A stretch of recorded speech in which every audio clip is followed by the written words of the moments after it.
Hello, Hi. I'm Katie. And immediately we must start over. No, I'm gonna leave that in just to humiliate you. Jeez. Wesley. Welcome. We're back after a while. I'm Katie. I'm Wesley. Yeah, our parents named us with traditionally gendered names. And, this is the show where we are dumb and talk about things incidentally on the side. We talk about not just things, but what's the show called? We talk about movies.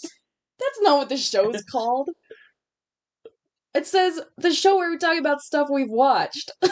That's right. Well, it's been a while. Well, you can tell how long it's been. I don't know. I guess we'll leave that intro because it'll give you appropriate expectations for the rest of this. Anyway, so what did we watch today, Wes? We watched The Boy and the Heron, the latest Hayao Miyazaki Japanese animated film. Hooray! Studio Ghibli. Yay, one of our favorites. Yes. So, Katie. Yeah, Miyazaki came back out of retirement for like the 5th time. Yep. Yes, Wesley. So what is the plot of this movie? That's a great question. It was not super linear and easy to follow, but we'll do a brief summary. This is full spoilers. Yep. So if you haven't seen this, you probably shouldn't listen. But just to refresh your memory, or if you're recklessly watching this without having seen the movie, here's what happened. So it starts with a little boy in Tokyo, and it's during World War II. There's been a bombing, and the hospital burned down. There's people running through the streets trying to put out the fire, and the boy's mom was in the hospital, and she died in the fire. Yep. And now it's a couple years later. The war is nearing its end, but not quite over, and they move to the country. Him and his dad. And the dad has also married the younger sister of the deceased mom. Yeah, his wife's younger sister. Yep.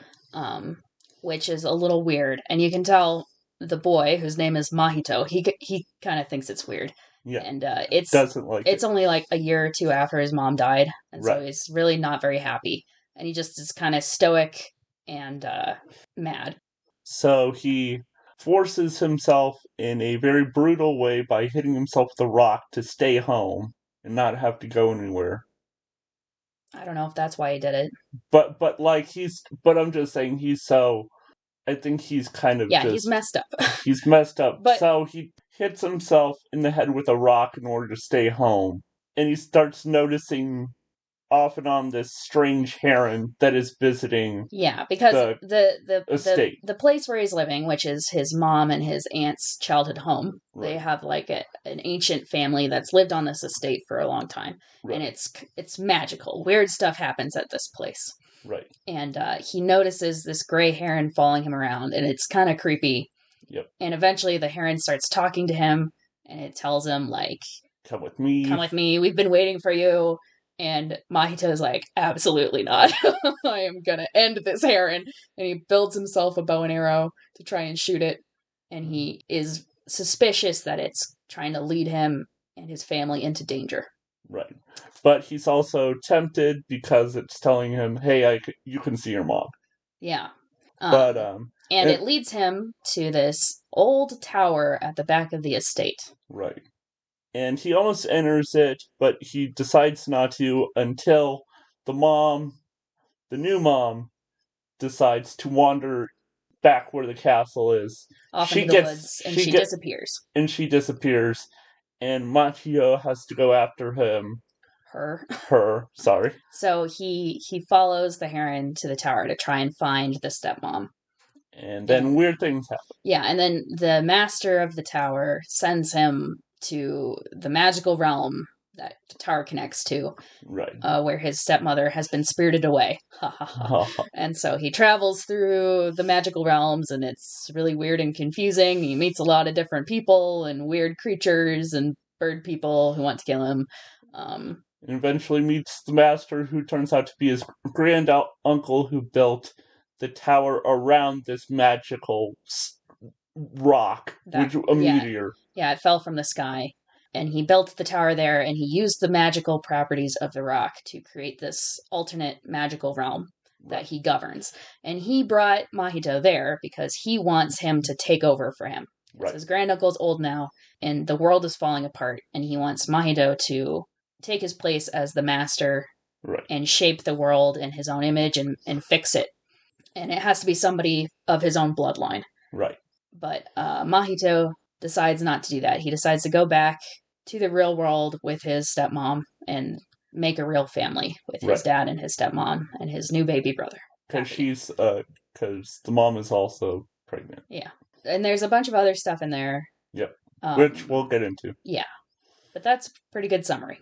So, again, this is a Hayao Miyazaki movie. This is probably now somewhere in his 10s movie. He's probably 15.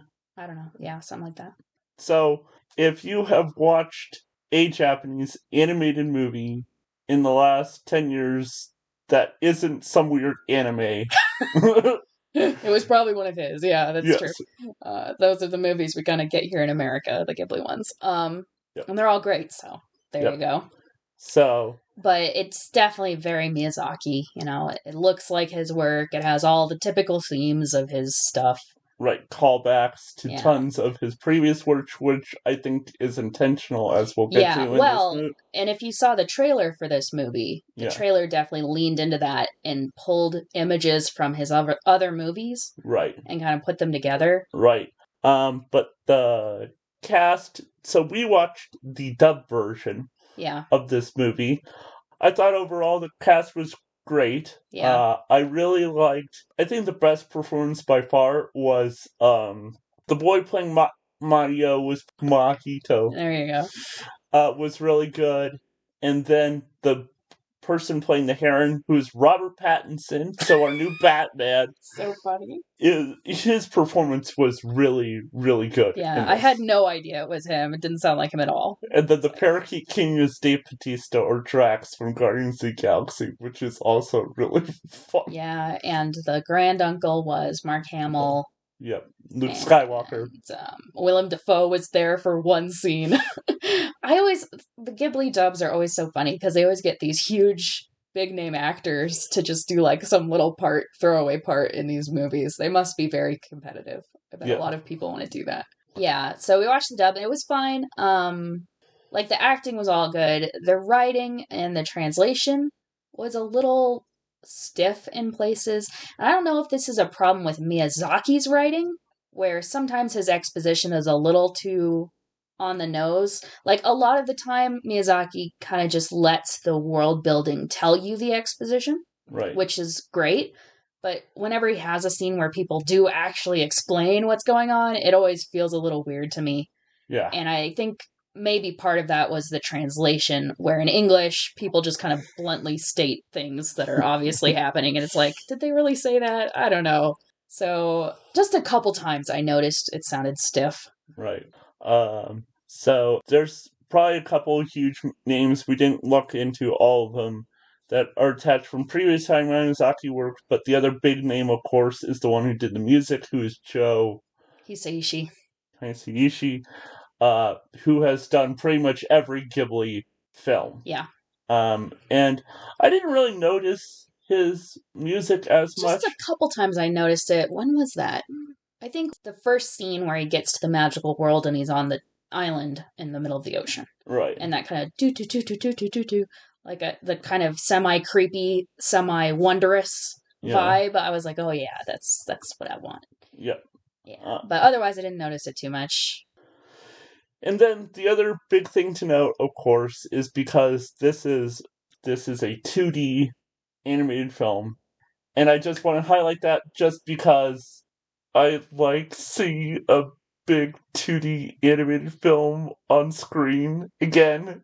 Yeah, it's so refreshing and beautiful. I saw one of the few facts I saw.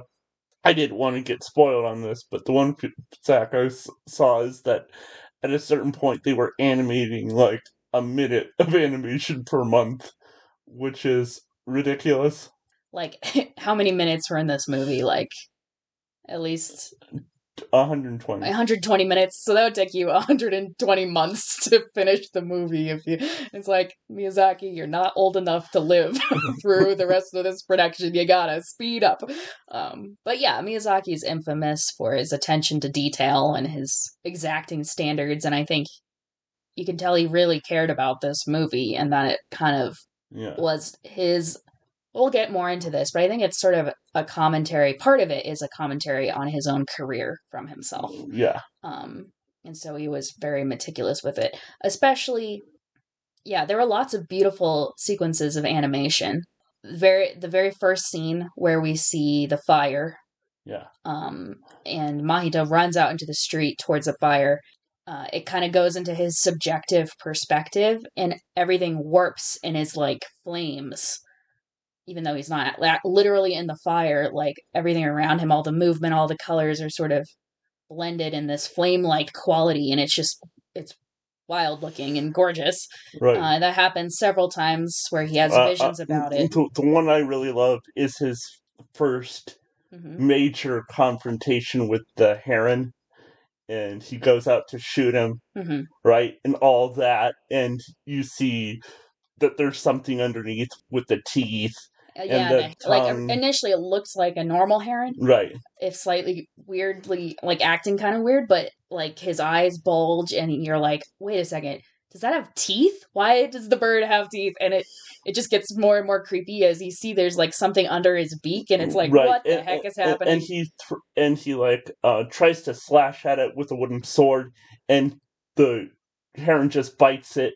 Yeah. Right. And that's such a moment of, oh my gosh, what is happening here? Yeah, And so there's lots of those spectacular moments, but the stuff I actually appreciated most that I love about Ghibli movies is all the little, like, inconsequential moments of animation where characters are just doing normal things. Right. Well, we'll watch Mahito, like, put his pants on and zip up his zipper. Yeah. Right? And it's like you could have cut from that, like 5 seconds earlier, but they don't. They just watch and the movement is perfect, right? Right. Or like when he's drinking water. Right. When he's lying in bed and he uses like the little spout cup to drink his water. We watch him drink the whole thing of water.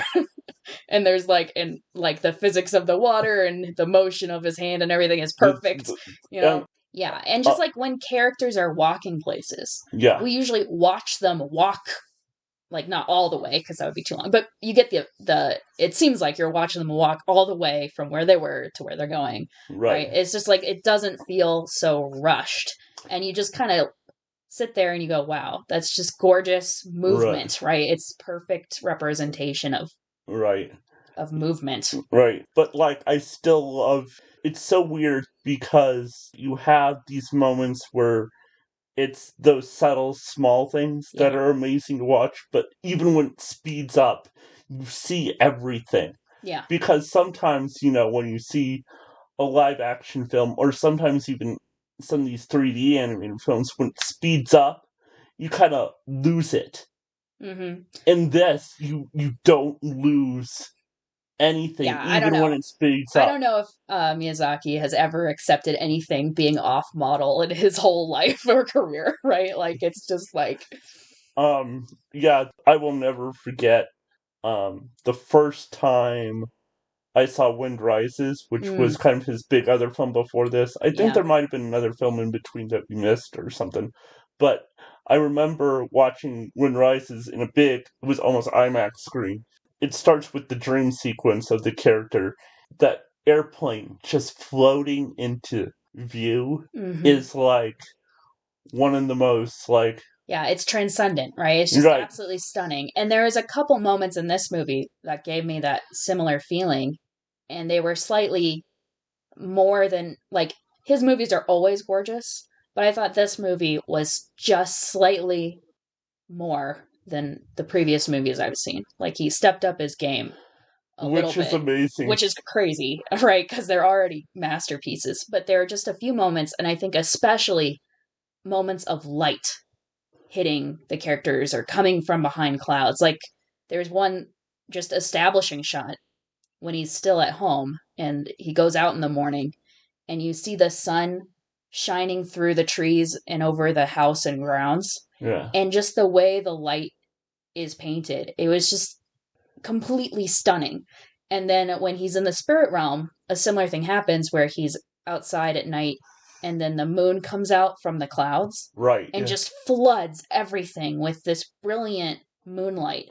Right. And I was like, that is exactly, it gave me the same feeling I get when I see that kind of thing happen in nature in real life. When you see like a stunning moon and the quality of the light is so beautiful. It's like, how did they do that? How did they capture that? It's incredible. I don't know. And then the other thing that I've always been impressed by Hayao Miyazaki with, and this is my last point, is that his beauty is great, but sometimes what impresses me about him is he also captures, like, ugliness really well. Awkwardness.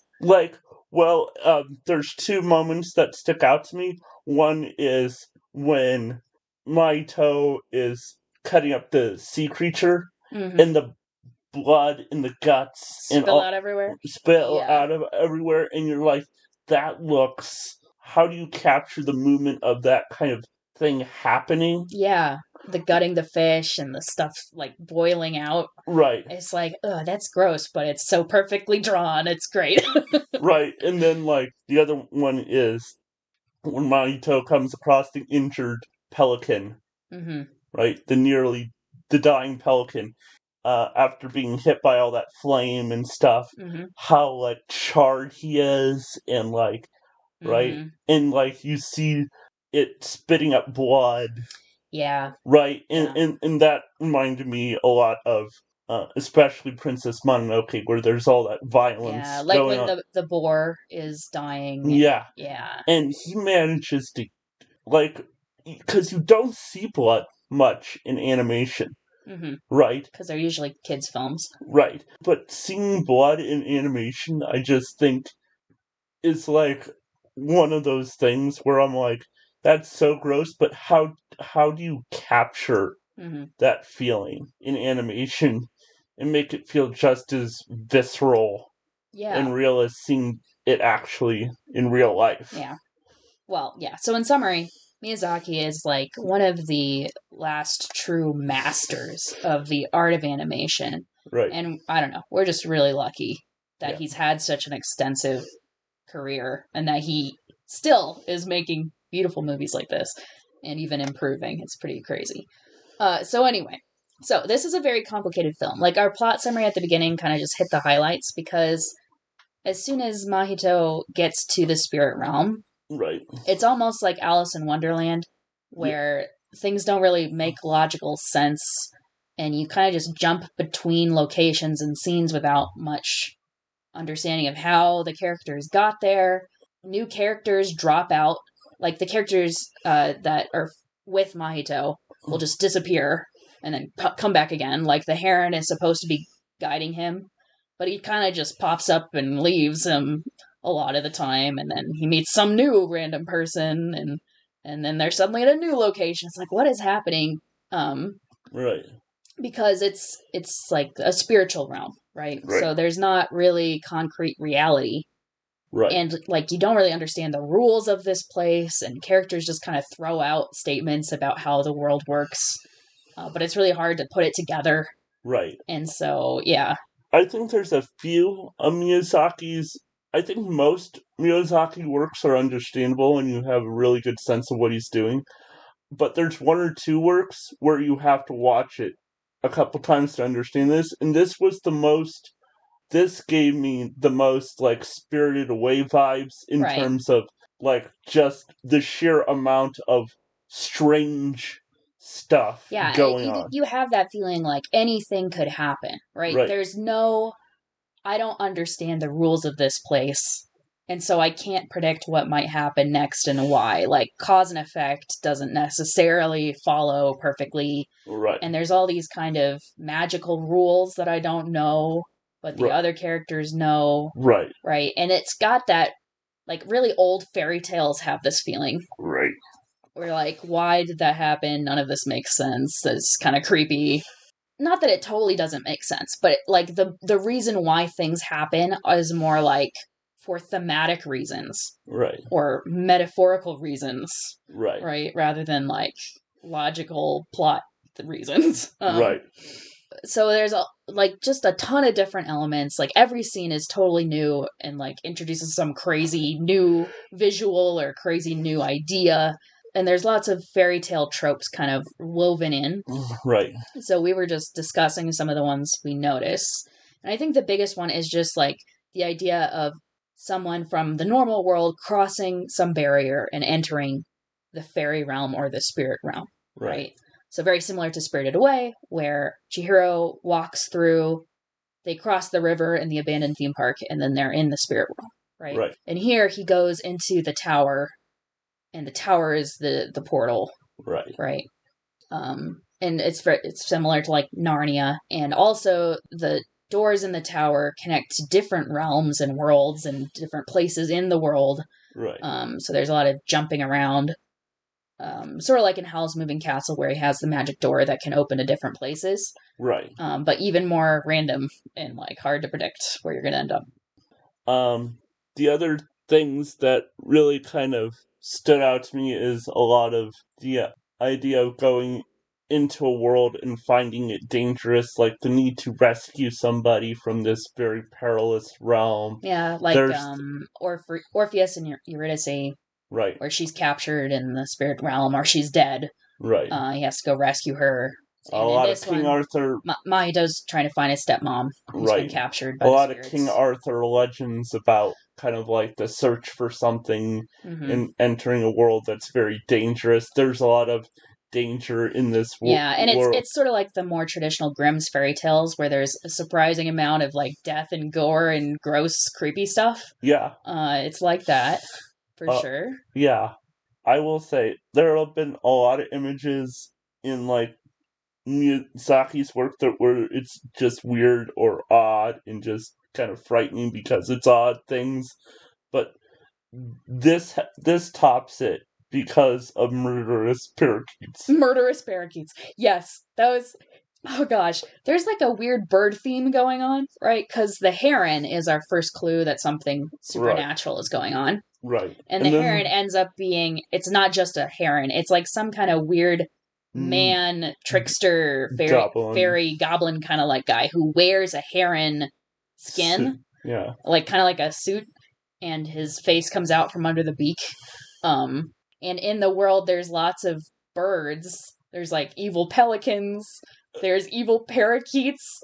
The parakeets are really off-putting because they're really cute and like happy, but they want to kill and eat you. It's like, why? What's happening? Like there's one scene where they have Mahito chained to the wall, and he's in this kitchen with like just bones and butchered meat lying everywhere, and this parakeet, the chef, is just cheerfully sharpening his cleaving knife right next to him. He's like, hi, I'm gonna eat, it's gonna be yummy. And there's like other happy parakeets cooking stuff around, and it's like very charming, except they're gonna kill and eat you. It's disturbing. I actually thought the most disturbing thing is like, because we've had so much of the disturbing stuff early on with the parakeets, and then there's just this random bit where they're traveling through a beautiful garden realm of this world, and two of the parakeets are just like, oh, it's so beautiful, and I'm like, just a second ago you were being murderous and weird, and like now you're crying over how beautiful. Yeah, it's just very off-putting. And another thing is like the kind of like arbitrary rules that fairy has. Right. Like there's just things that you shouldn't do, but you don't know what the rules are, and then you break the rule, and you didn't know it was a rule, and now you're screwed. Like you have to stay in fairy forever, or they're gonna take your firstborn, or something like that. And in this world, like they've captured his stepmother, who's pregnant. Right. And she's like semi-enchanted to not want to leave, and she's lying in this bed in the birthing room. Right. And Mahito goes in to try and get her, and he's attacked by the paper spirits, and apparently it was a taboo to enter the birthing chamber. Right. I'm not sure why. There might be some cultural stuff there about like women being secluded during pregnancy, or I Right. don't really know. But it's like why, and so because of that, he like broke the Well, rules. it's kind of like almost like sacredness, like giving birth. Something like that. And so the Parakeet King is really angry that he broke this rule. And it's like, I didn't know there was a rule. Why is that a rule? And it's just like one of those things that happens in fairy tales, right? Right. Right. Where you're like a stranger in a strange land and you don't know what the rules are. They feel totally arbitrary. Yeah. So what really makes this film, in terms of bringing all this together, is how much of this is really about Miyazaki and how he thinks about world building, how he thinks about creating a different world. And it's so odd for a creator who's created like the most fantastical worlds you could possibly create, come to basically the assumption that conclusion that what matters is the real world. Yeah, I don't know if that's so unusual. It's not so unusual, but maybe it's just the fact that it's not what I would have expected from Miyazaki. Yes, and it's kind of interesting, especially if you think about the granduncle and the fact that Miyazaki is now like 83 years old. Yeah, so he's looking back on all the creative work he's done. Yeah, this is not just in terms of fairy tales, this is the culmination, as we've said, kind of his work. And the main point of this film is that we're imperfect in our ability to create. Yeah.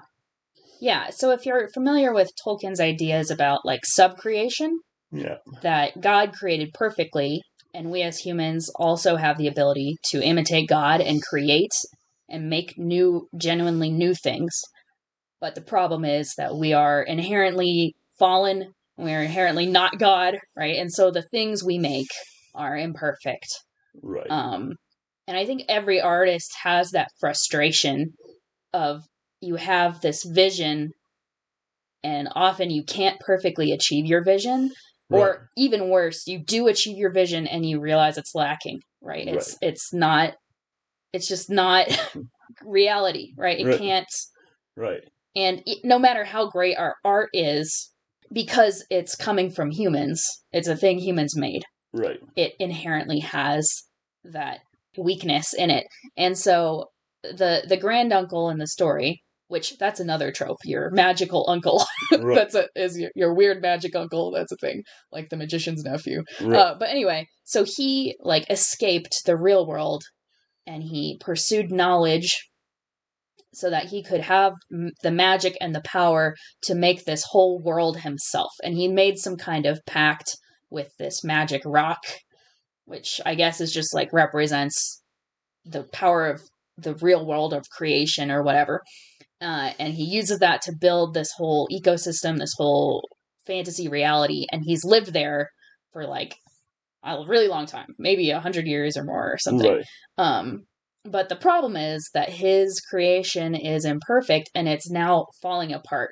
Like the ecosystem isn't working. It's overrun with the bird species and there's not enough for them to eat. So they resort to eating like people and human souls and stuff. Right. And there's the birds are like becoming militant and taking over the whole tower. And so his world's kind of falling apart. And he wants Mahito to come and fix it for him and continue his legacy of keeping this world together. He thinks maybe Mahito will be better than him. Right. But this brave young boy, right? Right. And we see that, of course, that Mahito is in the end, a good kid, in that he's doing all this to, even in spite of himself, doing this to rescue his mom. His stepmom. His stepmom.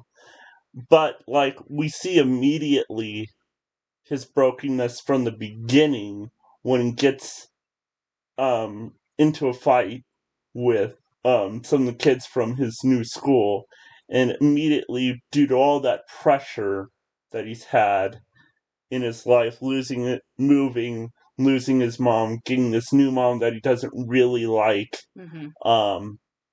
Well, I think it's not that he doesn't like her. It's just that she's replacing his mother. Well, yes. And she, looks like her and everything, and she's I'm not saying that he doesn't like her, hate her. No, I'm just saying that she's trying to act like his mom, and he just is not having it. Right.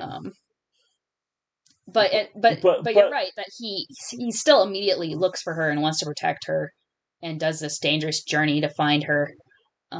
But it's even not the fight. I think, of course, it's not I interrupted you. Yeah, so after the fight, he bashes himself in the head with a rock. Yeah, and it's a pretty serious cut. Like, the doctor has to come give him stitches, and he's in bed for, a day or two. Yeah, a couple days at least. And, and boy, that's, speaking of, some of that gore, that was, the shocking... Yeah, because you told me... Well, first, you didn't expect him to do that. Right. What the heck is he doing? I think this kid might have some problems. And then there's just so much blood just pours down his face, and it's like... Ugh. Right. Well, and he pretends, because after he hits himself, it's like he ignores it. Right? Yeah. Because he just pulls up his shirt and continues on his merry way. Yeah, and he walks home and he just tells his dad he fell and hit his head. But his dad knows there was a fight, and so he wants to punish the boys for hurting him. But it was him, right? Right. And he doesn't tell anyone until the very end of the movie. Right. Where his uncle offers him the power to rule this world. Right. And he's like, here, and there's this metaphor where the wizard uses these building blocks, and the building blocks are what kind of create the world or hold it together. Right. And he's like, these blocks I've been using have become corrupted. But here, I've traveled all over the universe, I found these new blocks that don't have any malice in them, right? Like, they're a perfect start, because this world is corrupted. But if you take these new blocks and use them, you can fix it. And Mahito says, no, I can't. Because this scar that I have I did this to myself because of the evil inside of me, because of the malice in my heart. And so if I touch these blocks and try to make something good, the evil in me will corrupt them, right? Because I am inherently flawed, and therefore I cannot create a perfect world. Right. And so he rejects it. And it's like, wow, that's a lot of wisdom, right? Right. And humility to recognize that actually we are not God, and we... Right. And no matter how much wisdom we have, how much knowledge we have, how much power we have, it can't fix our hearts that are broken. Right. And a lot of the film is also connected in terms of creating a world is our desire to go back. Right. To I forgot, someone talked about this. I can't remember if it was C.S. Lewis or Tolkien or somebody else, but this return to innocence kind of thing. Yeah. Right, before everything went wrong. That's why one of the things major things that happens in the spirit realm is that he encounters his dead mom, but as a little girl. Yeah, because in her childhood, she lived on this magical estate when she was little, and she disappeared for a whole year, and they didn't know where she was. But she came back, and she didn't remember anything, and she seemed perfectly fine. So they're like, that was weird, and they moved on. But so he meets her when she's a little girl during that year, living in the spirit realm. Right. And they call her Hime, the fire maiden, and she can control fire and stuff. And she's like perfectly happy living in the spirit world. And she meets Mahito, her future son, but he doesn't recognize her immediately. Right. And so he's going around with this young version of his own mother, trying to find his new stepmother. And so it's kind of weird and awkward. But yeah, it's like that idea of trying to go back to the past, trying to reclaim innocence. Right. Trying to get back to his mother, who was a lot when she was alive. Right. And near the end, even in spite of all that, Mahito kind of wants her to come with him, go into, because all the doors lead to somewhere, and some of it is not just different kind of realms, but even just differences in time, it appears. Yeah, so there's one door that leads back to the real world when Mahito left it, and there's another door that leads back to the real world when his mom left it when she was little. Right. And so she has to go back through that other door and then grow up and become his mother and die. Right. And he's like, no, you're gonna die if you go back. Don't do that.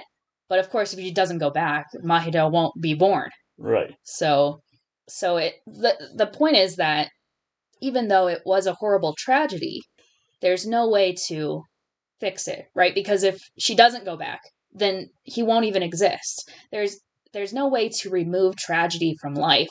Right. Because tragedy is just part of life, right? Right. And so he rejects creating the escape of going into the escape of the fantasy realm. He also rejects staying in the past and holding on to the tragedy in his life. Right. And the conclusion is the only way to move forward is to go on with the tragedies in your past, with the scars, right, and create a new future with what you do have, right? Which is his new mom and baby brother and his dad, right, and all the people at the estate who become his friends. It's very interesting to me that I think this has become a major fixation in a lot of storytelling today. I think like nostalgia. Well, it has to do with nostalgia, but also just pain in general, and the ability to move forward from that. I think it's partially just due to our generation and our times. Yeah. And there's like a common theme running through a lot of films that I've seen recently about that, about how pain, about moving on from pain and what to do with it. Like which movies? The Batman, actually. Pattinson's movie is that's about... That's true. Well, Batman is born from pain, so that's kind of the point. Right. Yeah, but how to take that pain and use it productively rather than give in to anger and vengeance, right? Right. Be stuck in your past tragedies. Right. That's true. But it's interesting. I think that the commentary that, because I think a lot of creators in today's society have become very strangely arrogant. Well, I don't know if this is like unique to now. I think this is a general problem that artists can have. Right. Of being arrogant. For right. Sure. Right. And we get, and you get too hung up on your own skill and genius and artistry. Right. Well, and it's interesting that that is connected in this film to knowledge. Right. Because I didn't think about this until you were talking about it, about the knowledge leading to death thing. Yeah. When he first enters the spirit realm, there's like this gate. Right. And on the gate it says, he who seeks my knowledge will die. Right. And it made me think of the Garden of Eden, right? Where the knowledge of good and evil leads to death. Right. Right. And like all of his granduncle's great-granduncle's supposed knowledge is what led him to create this in the first place. Yeah, it was really funny, I thought, because when they were talking about the granduncle, they said he read too many books and went insane. I was like, yeah, that's right. Don't read, kids. You might lose it. But I think the commentary there, though, is not that he went insane. Well, he went maybe insane in the sense of power hungry. It's possible that, but even if we ignore whether or not the uncle is power hungry or not, it's the idea that somehow knowledge will protect against. Yeah, it's all about control, right? Because when bad things happen to us, we feel out of control, and in reaction, we want to force things to be controlled, right? We want to exert power over the situation so that we feel safe again. And if you're magical and have all knowledge and the world bends to your very will, that's like the ultimate control, right? And you can make sure nothing bad ever happens and everything goes your way in theory. But of course, in reality, it didn't work out like that. Right. And it turned out that if you play God and try to exert control over everything, it's bad because you are human, you will mess up. You will create your own tragedies, right? Right. Well, in that whole bloodline, one of the interesting things that he says is it has to be from my bloodline. Yeah. Right, and it's like inherited power or inherited legacy. Yeah, there's an inherited legacy. Like, this belongs to me and my family alone, kind of idea. So there's a power move there where you're keeping it solely in the line. But again, kind of going back to that sin issue, and it's not necessarily about like people are responsible, of course, for their own sin and for their own problems. But it's like, wait a sec, you're a fallen there is such a thing as generational sin, right? Which is it's more like the stupid stuff your parents did still affects you, sadly. Right. Well, but like his arrogance that somehow, if I just give it to somebody else in my line, that'll fix the problem. Yeah, like, why would that fix it? Well, maybe because this kid is better than me, right? He can be. It's like parents do that where they want their kids to fulfill all the stuff they didn't get to do or that they felt disappointed about. Yeah. And your kid is like a proxy for you. That's not healthy. Right. And it's like you're still trying to control your life, but through your child's life. Right. But what makes you think that he's actually any better? Than you. That's not totally fair. And that's not entirely true. He's seen some of Mario's actions. He is a very good and brave boy. And that's why it's so tempting, and why, even as the audience, you might want Mahito to do that. You're like, yeah, that's awesome. And I think there's hints throughout the movie that Mahito does have, like, some magical talent or intuition. Just the way he reacts to things. He kind of sometimes seems to know what's going on more than you would expect just a random boy to know. But it's like, yeah, that would be so cool. Mahito has the talent and the goodness and the bravery. Absolutely, he should take over. But of course, he is screwed up, just like every other human.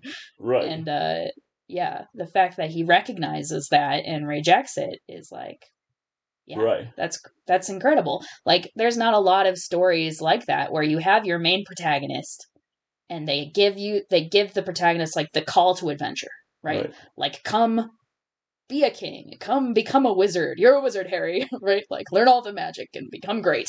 It's like, okay, I will. And then you follow your character on their journey.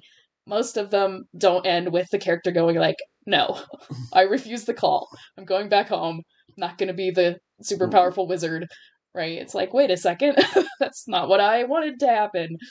And he rejects it because there is still something good, right, too. Right, because it's not that he rejects everything and is like, I'm a horrible person, there's no point, right? It'll always be bad. That's not the point. The point is, I can't control everything to go the way I want. But if I accept the way things are, then I can have influence on the future. I can choose to accept the good things in my life, right? Right. It's like, it's not that he now has no power or rejects all power. It's just he's rejecting that kind of power that wants to force things to go my way, right? Right. And this also connects to Miyazaki's major career-wide theme of environmental issues and his love of nature, because we see the corruption in this magical world is kind of expressed through the unbalanced ecology, like things eating other things and like over invasive species overrunning the world, right? Humans come in and try to control things and end up corrupting nature, right? And corrupting the innocence of the world, with their trying to exert power over the world and use its resources and stuff like that, right? So that's a major theme of Miyazaki, of people harm the environment when we try to exert control over it instead of existing as part of the natural environment. Right. So that's the same kind of thing of accepting your place in nature instead of trying to force nature to do what you want it to do. Right. But it's so tempting, right? Like this is like in The Wind Rises.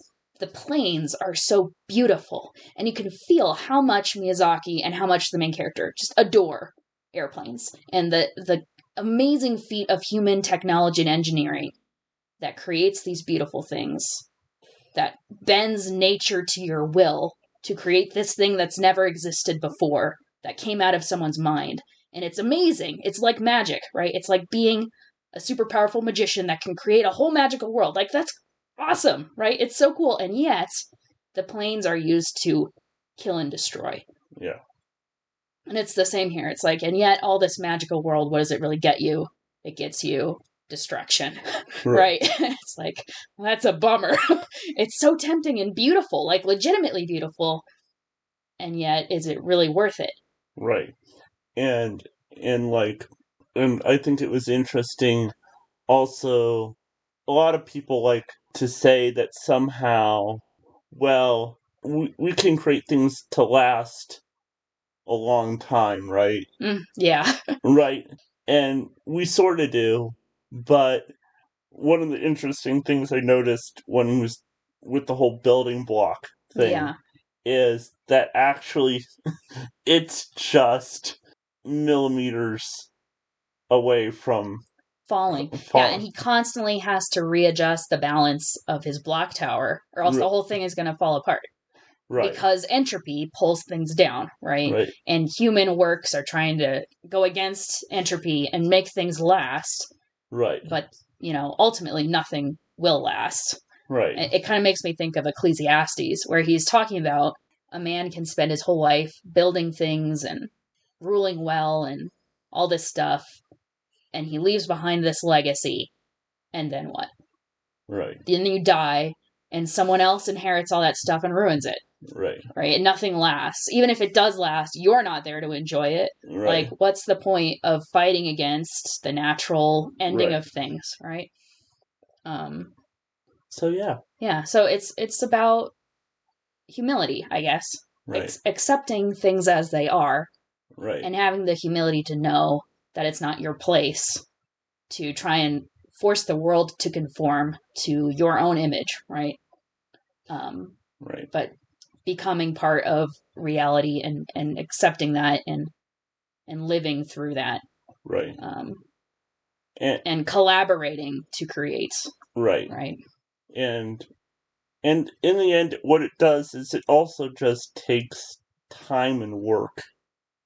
Yeah, that too. Right? It takes time and work because the last really building block image, interestingly in the film, is, the uncle can't do it. Mateo rejects it, right? Mm-hmm. And then the Parrot King is like, you can't have this world fall apart on us, right? Yeah, I'm gonna force it to stay together. And he just does it as quickly as possible. Yeah, he tries to stack all the blocks, but of course, it's falling. And then, this is actually really interesting now that I think about it. He takes his sword and slashes through all the blocks. It's like, that is not the least logical thing to do if you want the tower to stand up. And yet it actually makes a lot of intuitive sense because he's trying to enforce his will and force the tower to stand. And the only thing he can think to use is violence. Right. And of course, the violence just destroys it more completely and everything falls apart. Right. And everything splits apart. Yep. And the whole world crumbles. Yep. Yeah. It's really interesting. So that leads us to... So we're done with the really deep philosophical discussion. We mentioned before in the trailer, there was they pulled images from all of Miyazaki's previous movies and kind of mashed them up. Right. And so I was sort of like, is that actually going to be in this movie? Like, is he going to travel to the other movies that Miyazaki made? But they didn't do that. Instead, but they just kind of borrowed a lot of elements from the other movies. Right. And put them all in this magical world. And you can almost kind of read it as a meta mythos for all of the Miyazaki movies. Right. Because when the tower falls apart, elements of it kind of fall through reality into other places. And so you could say like, oh, that thing I recognized in the tower kind of fell into the world of like Howl's Moving Castle, and there it is, right? Or like it fell into Spirited Away. Right. And so, yeah, we were just kind of noticing all the little things we recognized from other movies. I think one of the most obvious ones was the Parakeet King and his guard have like a little symbol. Yeah. And it looks like a little parakeet. It's got like it's white with two little wings and a tail.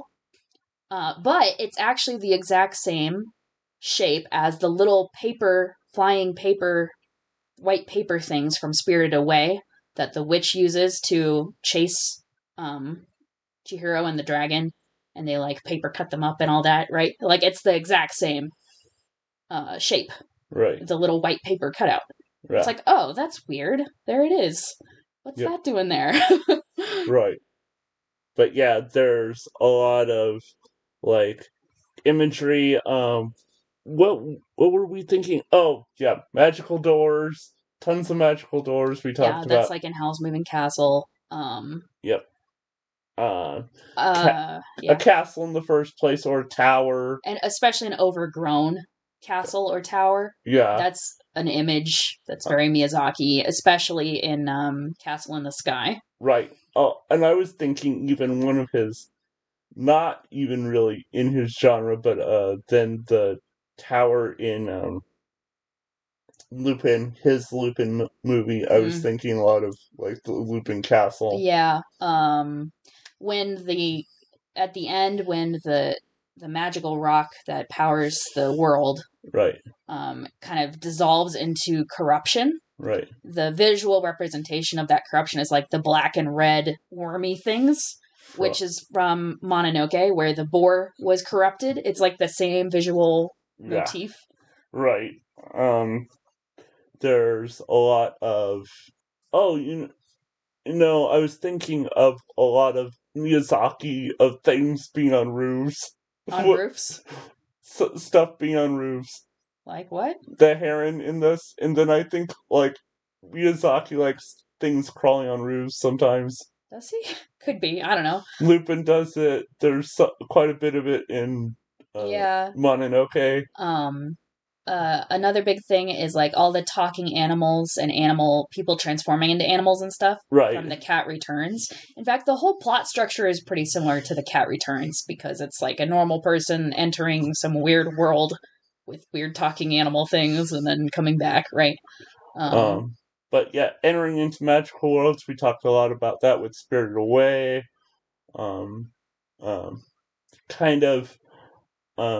The world kind Mononoke kind of as well. Right. Where Ashitaka kind of travels. He doesn't go to a different world. He just travels to a different part of the country. But he travels to a part where there's like spirits and magic and stuff. Right. I was thinking about how... what was I just thinking about? I was thinking about how someone or something wanting to force the character to stay in that world. Kind of like the villain from Castle in the Sky, some of the Spirited Away stuff of forcing a person to kind of live in this kind of... Yeah, and The Cat Returns, right? She's going to turn into a cat and be stuck in the cat world. Right. Yeah, I think that's a more general fairy tale kind of trope. Right. But it's in a lot of Miyazaki. But like specific like visual elements that you're like, I've seen that before. There's like the shadow people in the boats. Right. Echo the shadow people on the train in Spirited Away. They also reminded me strangely of the apes from Mononoke 2. Oh yeah, the shadow apes. Also, in Howl's Moving Castle, the witch has those like shadow blob things. Yeah. So that's similar. Weird old people. Weird looking old people. It's like, what happens when people age in this universe? They like transform into a different species. Their heads are like 3 times bigger than the younger people. It's like, what the heck? Which is especially from Howl's when the witch turns really old. That's how old people look in all of his movies. Yeah. Mostly. It's funny. What was the other thing I was just thinking? Oh, there were some bugs crawling around that were bugs from Nausicaa, the same bug designs, and maybe also that like coelacanth-like fish is sort of like Nausicaa. there's common trait of, strange, wise person, of course, but that's more just That's just a fairy tale. storytelling thing. No, the other thing was falling stars.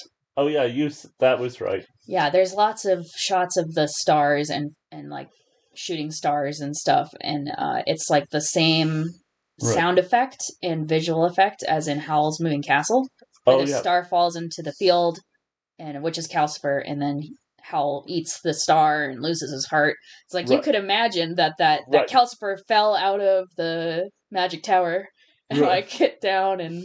Right. Well, in Calcifer, the way that the fire's animated reminded me very much of the fire in Calcifer in Howl. Especially Hemi and how she kind of comes out of the fire. Right. She kind of looks very similar to Calcifer. Right. Yeah.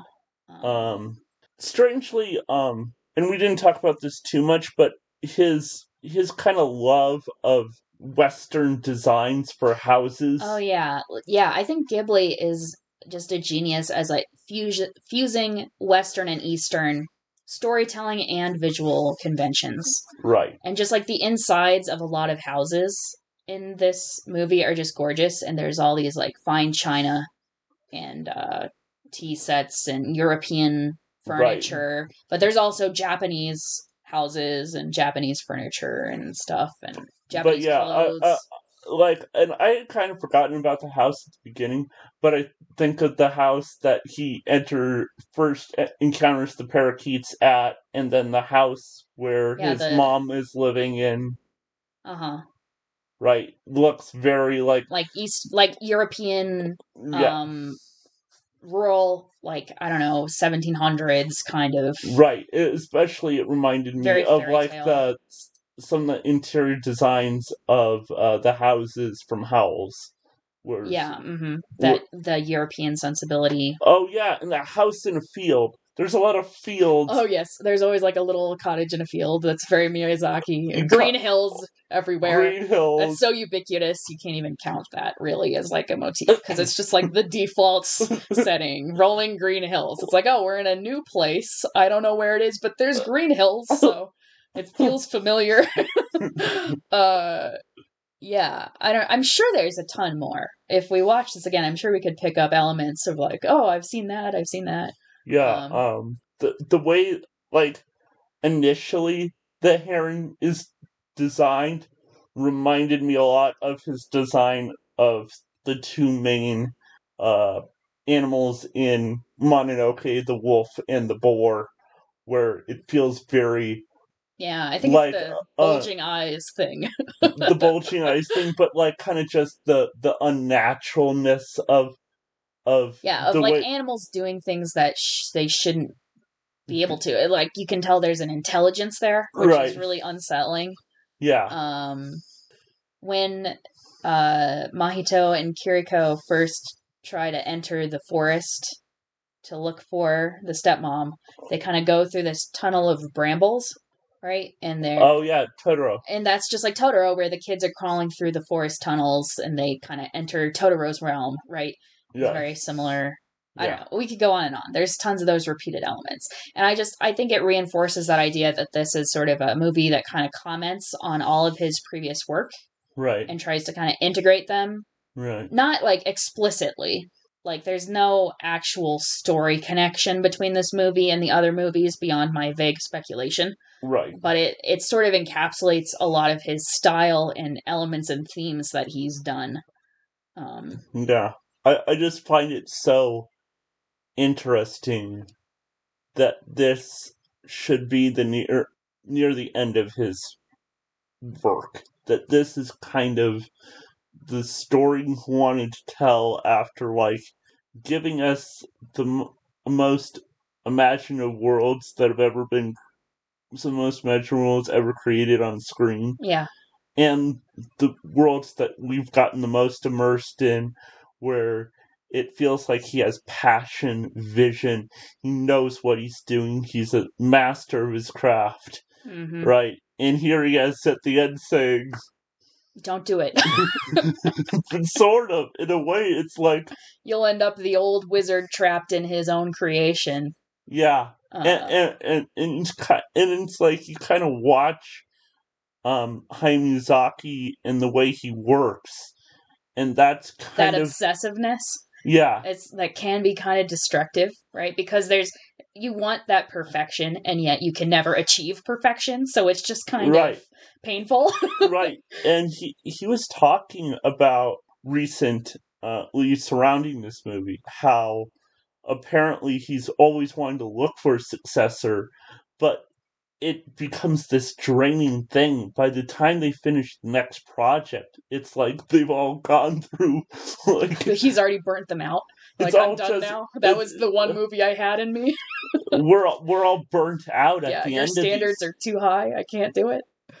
But I don't think it was necessarily just saying like them as people, but just like it feels like this project that he can't let go of, and yet at the end it's so, when it does come to a conclusion, it's like I can't do it again. Yeah, which is probably why he keeps saying he's retiring, but then not retiring, right? Because it's like he has that inherent creative passion, right? He is an artist. He can't not make things, and yet it's so all-consuming that once he finishes a project, he's like, yeah, I'm never doing that again. Like, I think that's very relatable. And he feels very much trapped. I think he feels trapped sometimes, like the uncle is in this film. Yeah, and so the answer is to let go, right? Right. To let go of that need for perfection and control and acknowledge your own flaws, right? Right. And that's okay.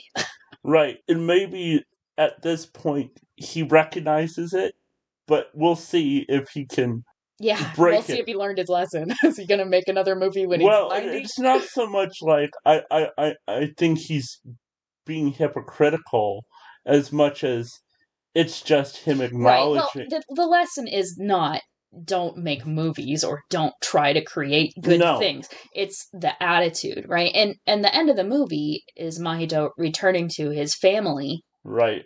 And them having something that's not perfect, right? They can never get the first mom back. Right. There's still sadness. There's still awkwardness in his family situation. And yet it's good, right? It's something real. Right. And so the thing that matters is the relationships, right? Right. Living with other people and living life well, right, regardless of whether it's perfect or not. Right. And well, I think where I want to end it is actually strangely how the movie ends. Yeah. I find it so amazing the way this film ends. Mm. The last shot in this movie I was floored by, because of its desire not to show anymore. Yeah.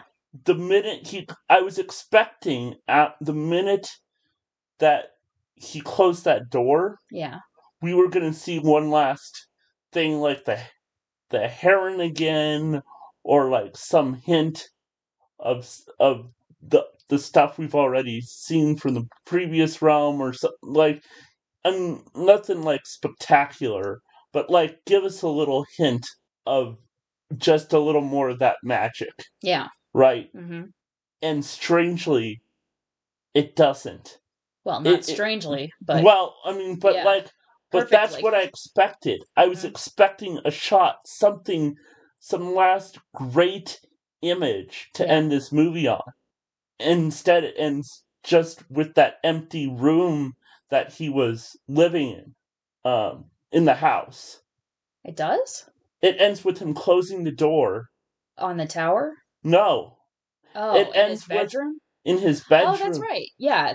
Well, it skips to 2 years later. Right. And we see his little brother is like 2, and they're going to move back to Tokyo. Right. And he's shutting the door of his bedroom to go downstairs and follow them. Right. And I figured after he shut the door, we would see something else. That we would get a glimpse of like the Heron again, or like some hint of, like, it would cut briefly to some other kind of magical thing that we see floating in the sky, right? Yeah, but you can't go back. Once you've closed the door, that's it, right? Right. That was something that Hime told him, right? When they were going through the magical door, there's one point in the story where they're being chased by the parakeets. And so she shows him the door back to his own world. And it's like, you could escape, you could return to your world right now. But once you close this door and let go, you will never be able to come back. Right. Because the door is shut. Right. And you can't go back. And so at the very end, when they do return and they let go of the door and the tower collapses, but also he's now at the very, very end, he's now moving back to Tokyo. He closes the door of his bedroom. That's that period of his life is gone as well. Right. And once you close the door, right. That's it. You can never go back to your past. Yeah. In each stage, right? You have to keep moving forward. Right. And when he did that, and it ended so quietly, there wasn't even music. And I was like, man, that's more powerful than seeing any more. Yeah. Yeah, like a contrast to that would be how Howl's Moving Castle ends, where you see all of our cast on the new flying castle, and there's a nice music, and it lingers, and you see them all be happy, and yay, right? It's a pretty drawn out ending. Right. There's nothing like that. Yeah. Yeah. A really interesting movie. Yeah. I think I will still have to see it a couple times to fully... I think not everyone will really like this one. Yeah. Because it is very abstract and hard to follow. I would say even more than some of his other work. Uh-huh. And it's not really a satisfying, like, adventure story. I mean, sort of. He rescues his mom in the end, and there's a happy ending. But like I said, he rejects the power of the magician. Right. And he just kind of goes back to normal, mundane, kind of screwed up life. And that's it. Right. And so that might not be super satisfying. It's not the escapism we kind of look for in a lot of our media, right? And that's kind of the point. So it might not be super satisfying to some people, right? It might not end up being your favorite Ghibli movie ever, just to rewatch, Right. But that's kind of the whole point, right? Yep. All right, I think we've said what we I think we did. We probably said even a little more than we should. Our audience is saying, yeah, we get it. Shut up now. Okay, you've covered it. All right, good. Thanks for listening. Next time, I don't know what we'll do. I don't know. But maybe we'll do a Christmas movie. Oh yeah, it is Christmas. Maybe I'll actually post these at some point, and it will be relevant that it's Christmas, and it will come out near Christmas, but you'll never know. All right. Well, thanks for listening. Bye, everybody. Bye.